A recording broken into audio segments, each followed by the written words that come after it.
नमस्कार। IND special ये कैसा संकल्प में आप सभी का बहुत स्वागत है। आपके साथ मैं हूं विवेक पांडे। तो संकल्प किसने लिया है और संकल्प पर सवाल क्यों खड़े हुए हैं, इस पर हम चर्चा करेंगे। सबसे पहले तो आपको संकल्प बता देते हैं। संकल्प भारतीय जनता पार्टी के नेता और मध्य प्रदेश के ऊर्जा मंत्री प्रद्युम्न सिंह तोमर ने लिया था। ये संकल्प था दरअसल ग्वालियर में एक सड़क जो कि बन नहीं पाई थी और उस सड़क पे बहुत सारे गड्ढे हैं। इसको देखकर मंत्री जी ने एक संकल्प लिया। संकल्प कुछ यूं था कि जब तक ये सड़क नहीं बनेगी तब तक वे जूता नहीं पहनेंगे, चप्पल नहीं पहनेंगे, यानी कि नंगे पांव ही चलेंगे, नंगे पांव ही रहेंगे। लेकिन अब इस पर जोरदार सियासत शुरू हो गई है। एक और मंत्री जी का बयान था, उसके बाद हुआ यूं कि उनकी एक तस्वीर सोशल मीडिया पर जमकर वायरल हुई। कांग्रेस के भी कई नेताओं ने इस फोटो को सोशल मीडिया पर शेयर किया और उनसे सवाल पूछा कि आपका किस तरह का संकल्प है जो इस तरह से पूरा हो रहा है। हालांकि इस पर अलग अलग बयान भी सामने आए, भारतीय जनता पार्टी की ओर से भी बयान सामने आए। लेकिन हमारा सवाल यही है कि संकल्प किस बात का था, ये क्या मंत्री जी नहीं जानते थे? और जिस तरह से कांग्रेस के नेता लगातार इस तस्वीर को फॉरवर्ड कर रहे हैं, शेयर कर रहे हैं, पहले आपको हम प्रतिक्रिया सुनवा देते हैं, फिर इस पर हम चर्चा को शुरू करेंगे।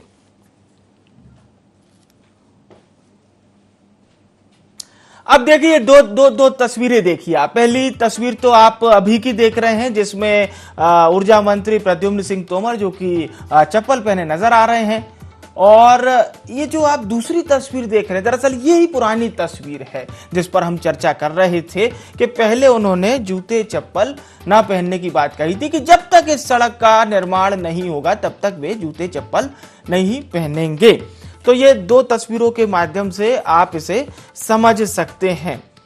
बहरहाल और हम भी यही जानने की कोशिश करेंगे कि ये किस तरह का संकल्प है जिसमें अब जो कि ये तस्वीर भी बहुत तेजी के साथ वायरल हो रही है और सोशल मीडिया पर भी लोग इसे अलग अलग प्रतिक्रिया इस तस्वीर पर देते हुए नजर आ रहे हैं। वो चाहे सियासत से जुड़े हुए लोग हों या फिर अन्य लोगों ने भी इस पर चर्चा की है। हमारे साथ खास मेहमान भी जुड़ चुके हैं।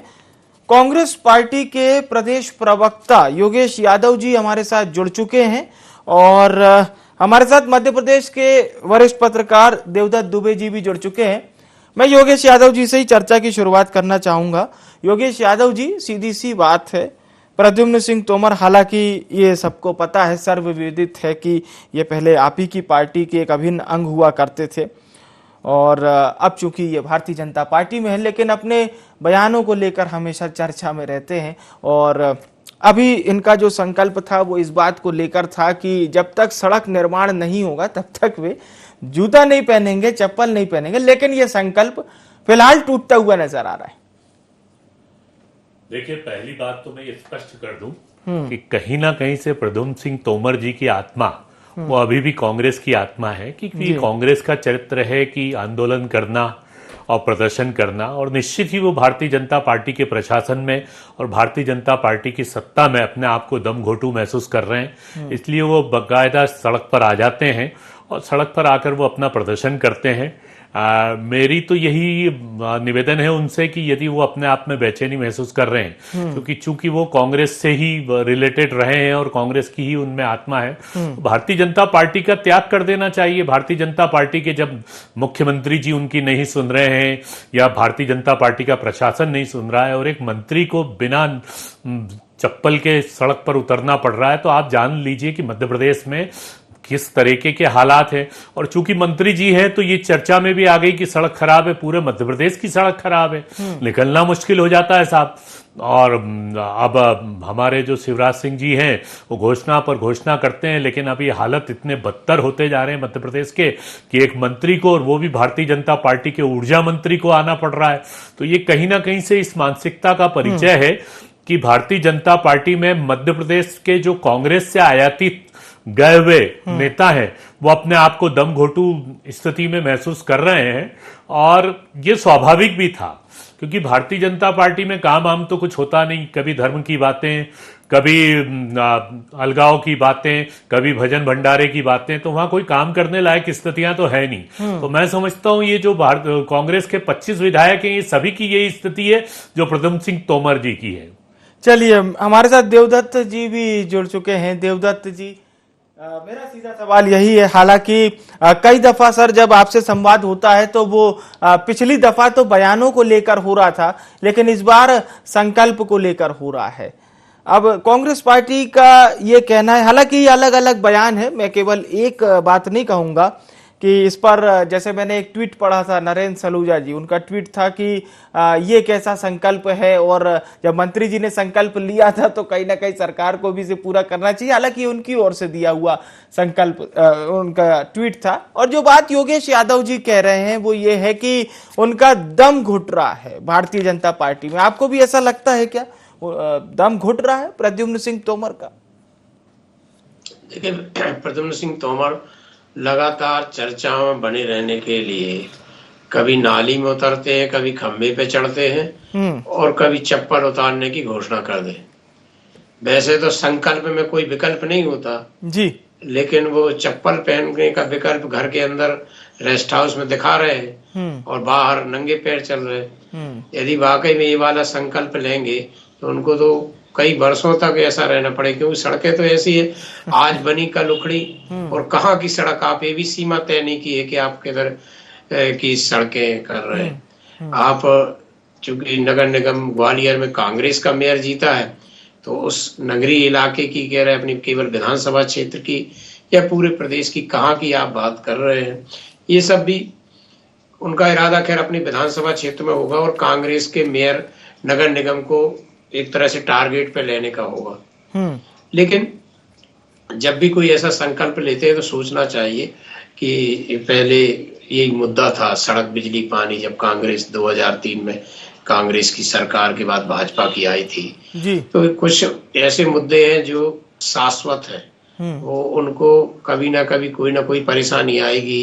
बिजली भी कभी ना कभी जाती है, पानी की समस्या खासकर गर्मियों में रहती है और सड़कें भी उखड़ती हैं।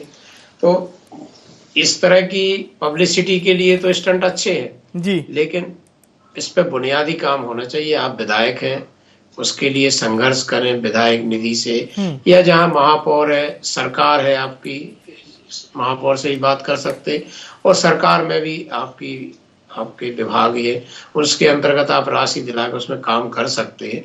लेकिन जो एक चलन चला है सस्ती लोकप्रियता हासिल करने का, उसी का एक ये नमूना है कि वो वैसे तो चप्पल जूते छोड़े हुए हैं लेकिन रेस्ट हाउस या सर्किट हाउस में जब बैठे हैं वो अपने मित्रों के साथ, तब वो चप्पल पहने हुए हैं। कोई आपसे नहीं कहने गया था कि आप चप्पल उतार कर घूमिए, आपने स्वयं निर्णय लिया है, संकल्प लिया है, तो फिर संकल्प में विकल्प मत देखो। या तो संकल्प लेते समय इच्छा शक्ति का परीक्षण स्वयं कर लो कि हम ये कर पाएंगे कि नहीं कर पाएंगे।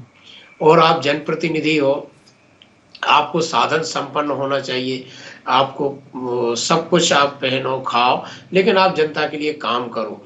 इससे नहीं होगा, करने वाले से कराने वाला बड़ा होता है।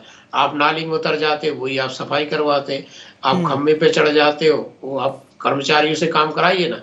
इसी तरह आप चप्पल जूते खूब पहनिए और ऐसी सड़कों पे जाइए जहाँ बनी नहीं है, उनके लिए प्रयास करिए। अब ठंड का मौसम है, अब आपको दिक्कत होगी, ठंड फर्श ठंडा रहेगा तो फिर पता चलिए आप जनता के काम से नहीं जाएंगे क्योंकि आप जूता चप्पल नहीं पहन रहे। तो संकल्प भी ऐसे लेना चाहिए जिससे बिल्कुल अपने उत्तरदायित्व को पूरा कर सकें। सामान्य बात यही समझें सर कि संकल्प ऐसा ही लें जिसे आप पूरी कर सके, और ना कि उन संकल्पों के बारे में हम लोगों को सवाल करना पड़े कि आखिर ये कैसा संकल्प है। गीत धीर जी हमारे साथ जुड़ चुके हैं, भारतीय जनता पार्टी के नेता हैं। गीत जी, हम चर्चा कर रहे हैं ऊर्जा मंत्री प्रद्युम्न सिंह तोमर के उस संकल्प की, जो एक तस्वीर वायरल हो रही है और लोग सवाल कर रहे हैं कि क्या मंत्री जी का संकल्प टूट गया। बहरहाल आप अपनी ओर से जवाब दे सकते हैं, यानी अपनी पार्टी की ओर से। विवेक जी, ये जो फोटो है ये वायरल जरूर हो रही है, परंतु इसकी कोई पुष्टि नहीं करता है, क्योंकि भारतीय जनता पार्टी में ऐसे कई बार हुआ है, क्योंकि हमारे नेता जब अच्छे कार्य करते हैं तो विपक्षी दल जो है, कई लोग भी उपहास उड़ाने के लिए भी कई बार फोटो को मॉब कर देते हैं। खैर, मैं इसकी पुष्टि नहीं कर सकता, जहां तक की बात है संकल्प की, तो संकल्प किसी राजनीतिक दृष्टिकोण को लेकर नहीं किया जाता, बल्कि जनता के हितों को ध्यान में रखते हुए लिया जाता है, जो कि माननीय मंत्री जी ने लिया था। निश्चित रूप से ये जो आप वोटों को आधार मान रहे हैं, तो आधार मानना गलत है। लेकिन हाँ, जहां तक के संकल्प की बात है या आगे कोई बात है, क्लैरिफिकेशन आ जाएगा। बिल्कुल कहना कुछ उचित है। जी जी जी, क्लैरिफिकेशन की बात कर रहे हैं धीर जी। योगेश यादव जी, क्या वाकई में ये क्लैरिफिकेशन प्रिपेयर बात है, या फिर हम ये मान के चलें कि ये तो चलिए मंत्री जी की ओर से कहे हुए कथन है, लेकिन व्यावहारिकता में हर बातें उतनी महत्वपूर्ण नहीं होती, तो क्या दोनों चीजें थोड़ी सी विरोधाभासी तो हो रही है कहीं ना कहीं? देखिए, व्यवहारिक रूप से तो ये बात तय है कि एक प्रदर्शन अलग चीज होती है और एक अपनी सुविधाएं अलग होती। मुझे नहीं लगता कि माननीय मंत्री जी सड़क के प्रति गंभीर हो। ये कहीं ना कहीं से इस बात का विरोधाभास है, और ये मैं बड़े स्पष्ट शब्दों में साफगोई से कहूंगा कि जो ज्योतिराज सिंधिया जी कैंप के जो मंत्री हैं या विधायक हैं, उन सभी के साथ एक ऐसा व्यवहार किया जा रहा है मध्य प्रदेश शासन की तरफ से कि उनको दोयम दर्जे का माना जा रहा है। और मुझे कहने में कोई कोताही नहीं है, अभी 4-5 विधायक तो हमारे संपर्क में हैं और भी बढ़ सकते हैं। वो चाह रहे हैं कि हम कांग्रेस में वापस लौट आए, लेकिन कांग्रेस अपनी नीति रीति पहले तय करेगी, उसके बाद सोचेगी। तो ये इस तरीके क्या कई जगह अन्य मंत्रियों ने भी अपनी विवशताएं प्रकट की है, कई विधायक भी बेचैन हुए हैं, क्योंकि अब भारतीय जनता पार्टी का जो एक जिसको बोलते हैं ना कि संघ आधारित वो जो उनका काडर बना हुआ है, तो उनमें ये लोग जाकर अपने आप को अच्छा असहज महसूस कर रहे हैं, और ये इसी बात की परिणति है। भाई, मंत्री को चप्पल उतारने की क्या आवश्यकता है? मंत्री अपने विभाग के सेक्रेटरी को कहे, पीडब्ल्यूडी को कहे, या संबंधित विभाग से कहे, या सीधे मुख्यमंत्री जी से कहे कि यदि मेरे विधानसभा क्षेत्र में इस तरीके का कार्य हो रहा है, तो कहीं ना कहीं से ये विरोधाभास का प्रदर्शन जो है, मैं इसको प्रदर्शन कहूंगा, इसको मांग नहीं कहूंगा, ये सिर्फ प्रदर्शन है। तो ये इस बात का प्रतीक है कि ये भारतीय जनता पार्टी के कुशासन के खिलाफ एक तरीके से प्रदर्शन है।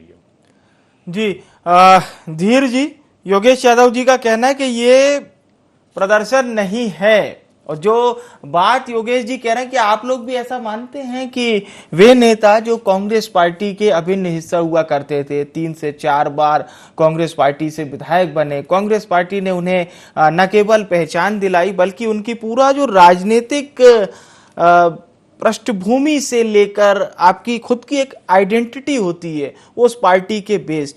अब 2 से 2.25 साल का समय बीता, वो बीजेपी के अभिन्न हिस्सा हो गए, लेकिन क्या उतना पुराना फलसफा वो पीछे छोड़ पा रहे? क्योंकि कांग्रेस पार्टी के कई नेता इस बात को कहते हैं कि सिंधिया गुट के जो नेता थे वो बीजेपी में आ तो गए, लेकिन एक एक्सेप्टेबल परफॉर्मेंस जो होती है वो उनकी नहीं हो पा रही है। जो बात कर रहे हैं वो एक तरीके से कुतर्क कर रहे हैं, वो कुतर्कों का जवाब देना जो है जनता बेहतर समझती है। लेकिन जहां तक के पार्टी के दृष्टिकोण की बात आती है, तो निश्चित रूप से राष्ट्रवादी विचारों को लेकर ही ये सारे नेता जो है भारतीय जनता पार्टी की तरफ आए थे। निश्चित रूप से सिंधिया खेमे के आप मान सकते हैं, लेकिन आज वो भारतीय जनता पार्टी का भी एक अभिन्न हिस्सा है और निश्चित रूप से राष्ट्र हित में कार्य करने वाले एक नेता भी है। आप उनको उस दृष्टिकोण से भी देखिए। जो फोटो जो वायरल हो रही है, ये फोटो मैंने जैसे बोला मैं पुष्टि नहीं कर सकता, क्योंकि हो सकता है पुरानी हो सकता है नहीं हो, कुछ नहीं कहा जा सकता, उस बारे में क्लैरिफिकेशन आ जाएगा। लेकिन जहां तक की बात है, जो फंड दिए जाते हैं वो जनता के हितों को ध्यान में लेकर लिए जाते हैं। और जहां तक के कांग्रेस की बात आती है, तो कांग्रेस ने तो निरादर किया, तो सिंधिया जी को आवश्यकता तभी तो पड़ी थी। वो तो जनता के हितों के लिए जब कार्य के लिए जाते थे, तो उनके उस टाइम के मुख्यमंत्री कमलनाथ जी उनको बोलते थे, चलो चलो मेरे पास समय नहीं है और जाओ सड़कों पर उतर जाओ। जब उतर गए तो हाल ये आज कांग्रेस कहीं की नहीं बची। तो हम तो सौभाग्यशाली है कि ऐसे विचारधारा वाले नेता जो कि योगेश जी आरोप लगा रहे हैं कि विचारधारा में नहीं ढल पाए, तो वो तो पहले से ही राष्ट्रवादी विचारधारा के थे, शायद कहीं ना कहीं तभी तो वो राष्ट्र के मुद्दों की पर माननीय मंत्री जी ने भी संकल्प लिया है, तो राष्ट्र के विषय को ध्यान में रखते हुए लिया। अभी देखिए 1 तारीख को मध्य प्रदेश का स्थापना दिवस, कुछ कलाकार जो थे वो आए हुए थे। उन कलाकारों ने इतनी भारी जनसंख्या के बीच में ये बात कही कि मध्य प्रदेश की सड़कें जो है, सारे देश की सड़कें खराब हुई हैं, क्योंकि उन्होंने कहा था, लेकिन मध्य प्रदेश की सड़कें फिर भी बहुत अच्छी हैं। हाँ। निश्चित रूप से इस चीज को भी ध्यान में रखना पड़ेगा कि बारिश इस बार अति वर्षा हुई, ना केवल भोपाल में, सारे ही प्रदेशों में हुई है, पूरे देश में हुई। हाँ। लेकिन हम तो जो है उसके बाद कार्य कर रहे हैं और जल्दी से जल्दी बारिश बंद होते से हमने उसका काम जो है प्रारंभ कर दिया है और जो कार्य है वो प्रारंभ हो चुके हैं। चलिए, तो निश्चित ये रूप बड़ी से अच्छी क्या ये उसका बड़ी जो अच्छी फ्रंट था। बात आपने कही है। मैं योगेश जी से जरूर पूछता हूँ, उसके बाद देवदत्त जी का रुख करेंगे। योगेश जी, आप भी मानते हैं मध्य प्रदेश की सड़क, जैसा कि गीत जी बता रहे हैं कि सभी जगह से अच्छी है, और ये हम नहीं कह रहे, ये वो कह रहे हैं कि कलाकार स्वीकार रहे हैं इस बात को कलाकार कह रहे हैं बकायदा। मुझे जानकारी नहीं किस कलाकार ने कहा। हाँ। यदि वो कलाकार बता रहे हैं तो मैं हाँ। उनको बोलता हूँ मेरे साथ यात्रा कर लें। हाँ। चलते हैं अपन यहाँ से बागली, देवास, सोनकच्छ से अपन अंदर चलते हैं, इंदौर बैतूल मार्ग पर चलते हैं अपन। हाँ। इधर नसरुल्लागंज माननीय मुख्यमंत्री जी के क्षेत्र में आते हैं, सागर के वन साइडेड रोड पर चलते हैं तो पता चल जाएगा। मध्य प्रदेश में यात्रा कर लें वो तो पता चल जाएगा सड़कों के हालात। और ये जो प्रद्युम्न सिंह तोमर जो ग्वालियर बेल्ट के हैं, उधर जाकर सड़कों का पता लगाएं। ग्वालियर बेल्ट के गुना सड़क का पता लगाएं, गुना के क्या हालात हो रहे हैं। तो ये एक काल्पनिक बातें हैं कि बहुत अच्छी सड़कें हैं और सड़कों का बड़ा रखरखाव है, तो भाषणबाजी अलग होती है, लेकिन यथार्थ के धरातल पर। और मुझे अच्छा लग रहा है कि मंत्री जी ने तो महसूस किया। मंत्री जी को तो पदयात्रा कर लेना चाहिए, यहाँ मुख्यमंत्री के बंगले पर आकर धरना देना चाहिए, तो सच्चे नेता कहलाएंगे कि भाई यहाँ सच में हमने आवाज उठाई है। और अच्छा है, प्रजातंत्र में होना चाहिए। भारतीय जनता पार्टी का यदि भ्रष्ट प्रशासन है और उसके खिलाफ कोई मंत्री आवाज उठाता है तो ये स्वागत योग्य है, इसका स्वागत किया जाना चाहिए। चलिए, मैं देवदत्त जी का रुख करता हूं। देवदत्त जी, क्या आपको भी ऐसा लगता है कि पार्टी छोड़ने के बाद नेताओं का थोड़ा जो अंतर्मनन होता है वो अपनी पुरानी वाली पार्टी के प्रति भी एक वफादारी के तौर पर या कुछ याद आने वाली जैसी चीजें होती हैं, या सियासत में पार्टी बदलते ही नेताओं का वर्तमान ही सब कुछ होता है, पुराने सारे जितने भी कह लीजिए जितने भी दाग होते हैं या जितने भी खिताब होते हैं वो सब धो दिए जाते हैं पुराने समय में? देखिए, इस मामले में वाकई में नेताओं की दाद देना चाहिए कि पार्टी बदलते ही उनके किस तरह से बयान बदलते हैं, विचार बदलते हैं। आप देखें, कल तक जो लोग राहुल गांधी की तारीफ करते थे अब मोदी की करते हैं। कल तक मोदी को कोसते थे या तारीफ कर रहे हैं, शिवराज जी की तारीफ कर रहे हैं। ये बड़ा हृदय चाहिए इसके लिए, परिवर्तन के लिए। लेकिन ये बात सही है कि जैसे लड़की शादी के बाद ससुराल जाती है तो मायके की कुछ तो यादें बनी रहती हैं, तो थोड़ा बहुत तो अटैचमेंट रहता ही है कि जहाँ पूरा जीवन शून्य से शिखर पर पहुंचे जी। और जहाँ रहे हैं तो कुछ ना कुछ तो एक साइकोलॉजिकल कनेक्टिविटी बनी रहती है। लेकिन सबसे बड़ा जो है एक राजनीति में स्वार्थ वाला, ये देखा जाता है कि उनका स्वार्थ कहाँ पूरा हो। अब पिछली पार्टी की तो बात करने से उनके नंबर कम हो जाएंगे, आज जिस पार्टी में है तो आज जो पार्टी है वही सर्वश्रेष्ठ है और उसके नेता ही सर्वश्रेष्ठ हैं, क्योंकि कोई अपनी माइनस मार्किंग नहीं कराना चाहेगा पिछली दल की बातें करके, चाहे वो कितना भी अच्छा हो। लेकिन अब जो परिस्थितियां आ गई हैं, अब दल बदल कोई मुद्दा बचा नहीं है।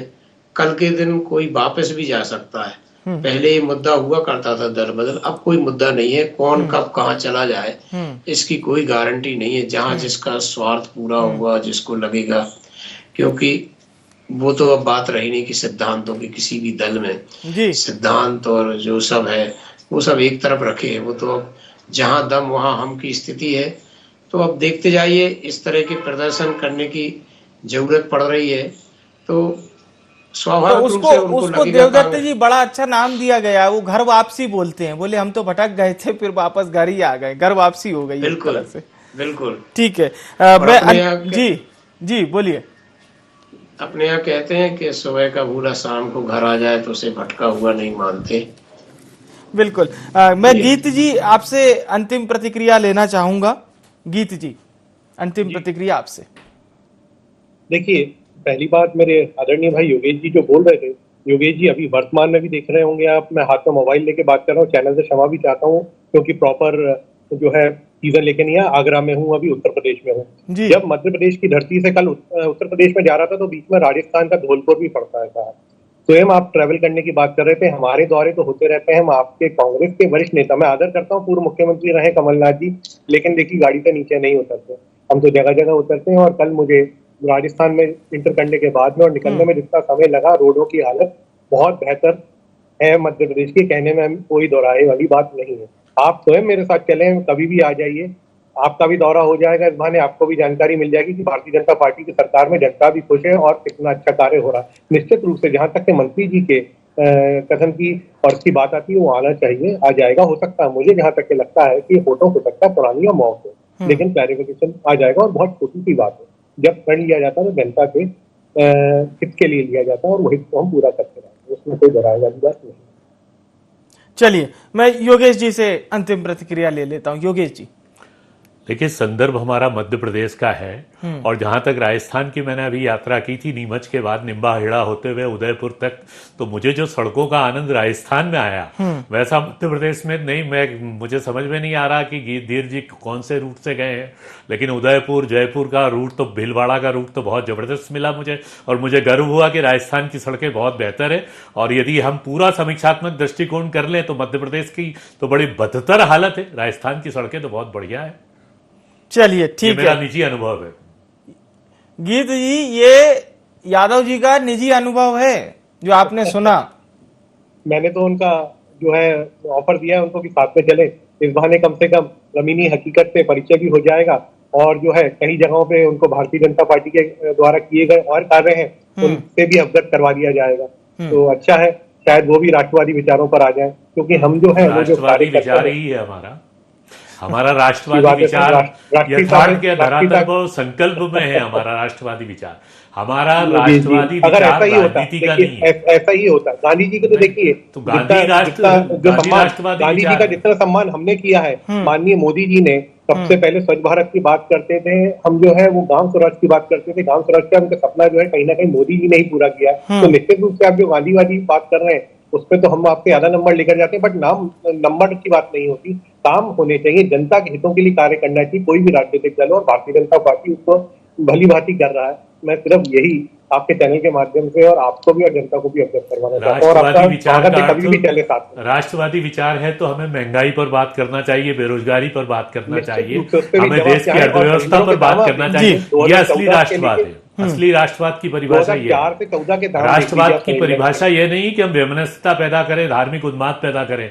राष्ट्रवाद यहाँ है कि गरीब की गरीबी कैसे दूर हो, बेरोजगारी कैसे दूर हो, और हम अपने आदमी को जिस तरीके से आज देश बदतर स्थिति में जाता जा रहा है, तो किस बात का राष्ट्रवाद? राष्ट्रवाद तो देश के विकास में छुपा हुआ है। मूल्य में अंतर नहीं मालूम योगेश जी, आप उनकी बात करते हैं और वहाँ मुस्लिम लीग के साथ वायनाड में मैंने क्या कहा, राष्ट्रवाद की असली परिभाषा तय कीजिए पहले कि राष्ट्रवाद कहाँ है। ठीक है, लेकिन आप दोनों सम्मानित प्रवक्ताओं को इतना धन्यवाद जरूर मैं दूंगा कि बहुत ही मधुर वाणी से आप दोनों ने संवाद भी किया। और जनरली जब प्रवक्ता आपस में ऐसी बात करते हैं तो बहुत शोर होता है, लेकिन आप लोग बड़े अच्छे से बात कर रहे थे। बिल्कुल, देवदत्त जी का हम अंतिम प्रतिक्रिया के लिए रुख करते हैं। देवदत्त दुबे जी, आपने पूरा कार्यक्रम सुना सर, एक अंतिम प्रतिक्रिया आपकी। देखिए, बस यही है कि नेताओं को कोई ये भजन मंडली के सदस्य नहीं है, उनको सब साधन अपनाने चाहिए, जूते पहनने चाहिए, कपड़े पहनना चाहिए, बस जनता की मांग के लिए अड़े रहना चाहिए, जनता की सुविधाओं के लिए संघर्ष रहना चाहिए।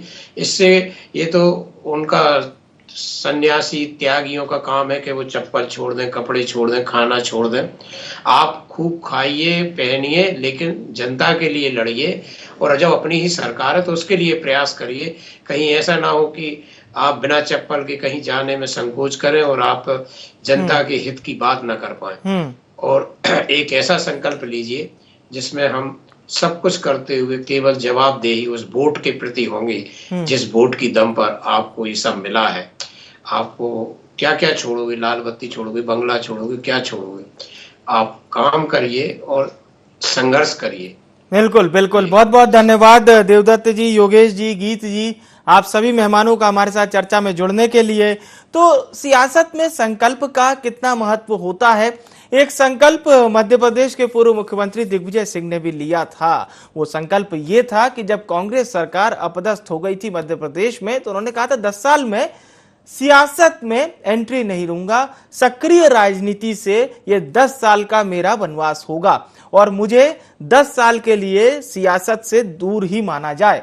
और ये संकल्प हमने देखा भी, दिग्विजय सिंह 10 साल बिल्कुल नदारद रहे, ऐसा नहीं है कि उनकी बाइट नहीं चली, उनके बयान लोगों ने नहीं सुने, लेकिन उनका यह कहना था कि मैं सक्रिय राजनीति से खुद को अलग कर रहा हूं। खैर, इस संकल्प पे हम चर्चा कर रहे थे। यह संकल्प केवल इसी बात को लेकर था कि प्रद्युम्न सिंह तोमर, जो कि ऊर्जा मंत्री हैं, उन्होंने संकल्प लिया था कि जब तक ये सड़क बन नहीं जाएगी मैं चप्पल नहीं पहनूंगा, जूते नहीं पहनूंगा। लेकिन एक तस्वीर सोशल मीडिया पर जमकर वायरल हुई और लोग दावा कर रहे हैं कि ये तस्वीर अभी की है। तो मंत्री जी से भी पूछा जा रहा है कि ये आपका कैसा संकल्प है। IND स्पेशल में इतना ही। मुझे यानी विवेक को दीजिए इजाजत। नमस्कार।